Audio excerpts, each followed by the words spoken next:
ஆண்டவருடைய பிள்ளைகளாகிய உங்கள் ஒவ்வொருவருக்கும் எங்கும் நிறைந்தவர் ஒளிதின் சார்பாக வாழ்த்துக்களும் பிரார்த்தனைகளும். இந்த நாளில் ஒரு வசனத்தை நாம் தியானிக்கலாம். எடுத்துக்காட்டாக மேற்கோளாக மத்தேயு எழுதின புத்தகம் 18ஆம் அதிகாரம் 7ஆம் வசனத்தை பார்க்கலாம்.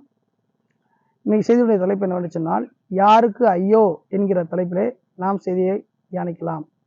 இது என்ன புதுசான ஒரு தலைப்பாக இருக்கிறது, புதிய விதமான ஒரு டைட்டிலாக இருக்கிறது, என்ன செய்யலாம், எல்லாரும் யோசிக்கலாம், பார்க்கலாம். ஆனால் கட்டாயமாக நாம் மனுஷனும் இதெல்லாம் அறிந்து கொள்ள வேண்டியது அவசியம். யாருக்கு ஐயோ என்கிற தலைப்பை பார்க்க போகிறோம். பொதுவாக ஐயோ என்று சொன்னால் அழிவு அப்படின்னு அர்த்தம். அப்போது இன்றைக்கி இந்த பூமியில் நிறைய இடத்துல பார்த்திங்கன்னா, ஐயோ ஒரு பிரச்சனைங்க, ஐயோ பாவம், ஐயோ பிரச்சனை வருது, ஐயோ அப்படின்னு தலையை பிடிச்சி உட்காருவாங்க. பல விதங்களில் இந்த ஐயோங்கிற வார்த்தைகளை அநேகர் என்ன செய்வாங்க, பல சூழ்நிலையில் பயன்படுத்துவாங்க. ஆனால் எதுக்காக பயன்படுத்துகிறோம், ஏன் பயன்படுத்துகிறோங்கிறது அநேகருக்கு என்ன செய்யாது, தெரியாது.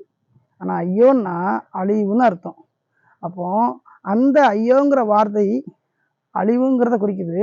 அது என்ன மீனிங்னே தெரியாமல் பல பிரச்சனை வரும்போது ஐயோ அப்படிம்பாங்க, ஒரு போராட்டம் வந்தால் ஐயோ அப்படிம்பாங்க, ஒரு பாதிப்பு இருந்தால் ஐயோ அப்படிம்பாங்க, ஒரு அதிர்ச்சியான காரியம் கேட்டோம்னா ஐயோ அப்படின்னு சொல்லி தலையை பிடிச்சிட்டு உட்காருவாங்க.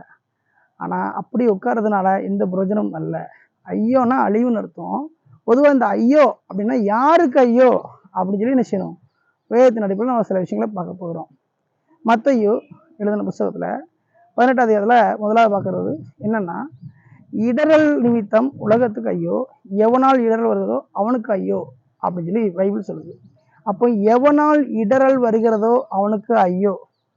அப்போ இடரல் என்றால் வழி தப்ப பண்ணுதல், வழி மாறி போக பண்ணுதல் அப்படின்ற அர்த்தம்.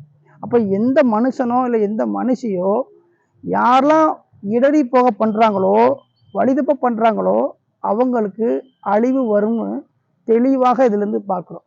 அப்போ நம்ம வாழ்க்கையில் நம்ம நல்ல பாதையை விட்டுவிட்டு, ஆண்டவருக்குரிய நேர்மையான நீதியை விட்டுவிட்டு வழி விலக செய்யக்கூடிய யாராக இருந்தாலும் அவர்களுக்கு அழிவு வரும், அவர்களுக்கு தண்டனை உண்டு, அவர்களுக்கு முடிவு உண்டுங்கிறது தான் இங்கே சொல்லுகிறது.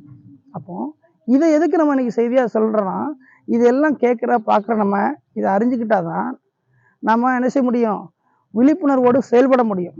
நம்ம நிமித்தம் என்ன செய்ய முடியும், ஒரு பாதுகாப்பை அனைவருக்கு கொடுக்க முடியும்.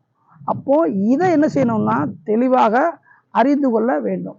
அப்போது இந்த விஷயத்தை தான் நம்ம என்ன செய்யணும், மனதில் வைத்து புரிந்து கொள்ள வேண்டும். அப்போ யாருக்கு ஐயோன்னு பார்க்கும்போது, எவனால் இடரல் வருகிறதோ அவனுக்கு ஐயோ. அப்போ யார் தப்பி போக பண்ணுறோமோ, வழி தப்ப பண்ணுறோமோ, யாரை வழி விலக பண்ணுறோமோ, யார் நல்ல ஒரு நிலையிலேருந்து தவறான ரீதியில் நடத்தி செல்கிறோமோ அவங்களுக்கு அழிவு வரும்னு அர்த்தம். அப்போ இதை கேட்குற ஒவ்வொருவரும் என்ன செய்யணும், கவனமாக நாம் செயல்பட வேண்டும் என்பது தான் ஆண்டவர் இந்த வசனத்தில் சொல்லியிருக்கார். அப்போ அப்படிப்பட்ட ஒரு சூழ்நிலையில் நம்ம என்ன செய்யணும், இதை புரிஞ்சுக்கிட்டு கவனமாக என்ன செய்யணும், நாம் செயல்பட வேண்டும் என்று ஆண்டவருடைய வார்த்தை தெளிவாக என்ன செய்கிறது, சொல்லுகிறது. அப்போது இதை நம்ம புரிஞ்சுக்கணும். சரி, யார் இடர ஆரம்பித்தாங்க, யார் இடறி போகக்கூடிய ஒரு சூழ்நிலை ஏற்படுத்தினாங்க அப்படிங்கிறத ஒரு எக்ஸாம்பிள் மூலமாக பார்க்கலாம்.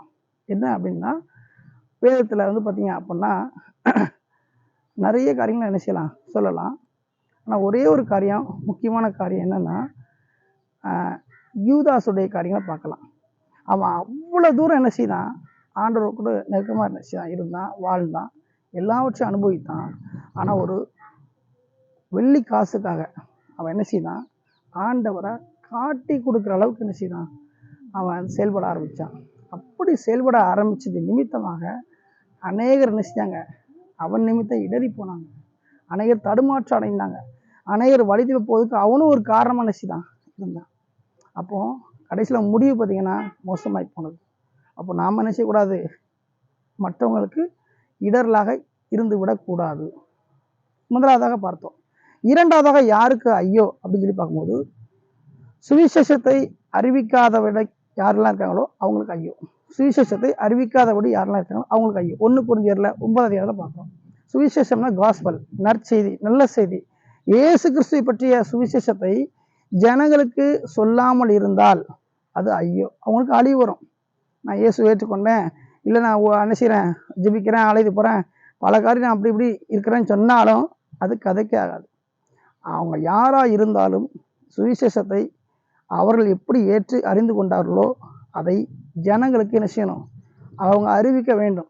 ஒவ்வொரு கிறிஸ்தவன் மேலேயும் ஒவ்வொரு தெய்வ பிள்ளை மேலே விழுந்த கடமை இது. அப்போ சுவிசேஷத்தை சொல்லாமல் இருந்தால் அவங்களுக்கு ஐயோ, சுவிசேஷத்தை அறிவிக்காமல் இருந்தால் அவங்களுக்கு ஐயோ. அப்போ நம்ம நினைச்சக்கூடாது, அடக்கி வச்சுட்டே இருக்கக்கூடாது. அதனால தான் ஆண்டு சொல்வார், மனுஷர் முன்பாக என்னை யாரெல்லாம் அறிக்கை பண்ணலையோ நானும் அவங்களை அறிக்கை பண்ண மாட்டேங்காரு. அப்போ கர்த்தருடைய ஆவியானவர் சொன்ன வார்த்தை என்னன்னா, அறிக்கை பண்ண வேண்டும். இயேசு கிறிஸ்துவ மெய்யான கிறிஸ்து என்பதை, மெய்யான கர்த்தர் என்பதை ஜனங்களை அறிந்து கொள்ளும்படியாக சுவிசேஷத்தை என்ன செய்யணும், காஸ்பலை சொல்லணும்.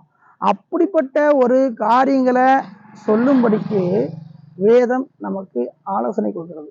அப்போ சுவிசேஷத்தை நம்ம கேட்டுக்கிட்டோம், நம்ம அறிஞ்சுக்கிட்டோம், நம்ம அனுபவிக்கிறோம்னா அப்போ அதை என்ன செய்யணும், நிறைய பேருக்கு சொல்லணும். சுவிசேஷத்தை அறிவிக்கவில்லை என்றால், சொல்லவில்லை என்று சொன்னால் அவர்களுக்கு ஐயோ என்று வேதம் சொல்லுது. எனவே இந்த 2 விதமான காரியங்களை இன்றைக்கு நம்ம என்ன செய்த பார்த்தோம். இன்னும் நிறைய சொல்லிக்கிட்டே போகலாம், ஷார்ட்டாக சுருக்கமாக என்ன செய்கிறேன் சொல்கிறேன். அப்போது ஃபஸ்ட்டு, எவனால் இடர் வருகிறதோ அவனுக்கு ஐயோ, யுதாசை பார்த்தோம். 2வதாக சுவிசேஷத்தை அறிவிக்காமல் ஐயோ அப்படின்னு பார்த்தோம். அப்போ அதை உணர்ந்து என்ன செய்யணும், அறிவிக்க பழக வேண்டும். எனவே இதை கேட்கிற, இதை பார்த்து கொள்கிற ஒவ்வொரு தெய்வ பிள்ளைகளும், வாலி சகோதரர்களும் யாராக இருந்தாலும் சரி, யாருக்கு ஐயோங்கிறத காரியத்தை மனதில் வைத்து என்ன செய்யணும், கவனமாக செயல்பட வேண்டும். மற்றவங்க இடறி போவதற்கு, வழிதப்ப போவதற்கு நாம் என்ன செய்ய வேண்டாம், காரணம் அமைய வேண்டாம். அடுத்து சுவிசேஷம் அறிவிக்காமல் இருந்து நாம் அழிவை வருவித்து கொள்ள வேண்டாம். ஆகவே இதை புரிந்து கொண்டு ஒவ்வொருவரும் விழிப்புணர்வு அடைய வேண்டும் என்று சொல்லி எங்கும் நிறைந்தவர் ஊழியம் உங்கள் அனைவரையும் வாழ்த்துகிறது. ஆமேன், ஆமேன்.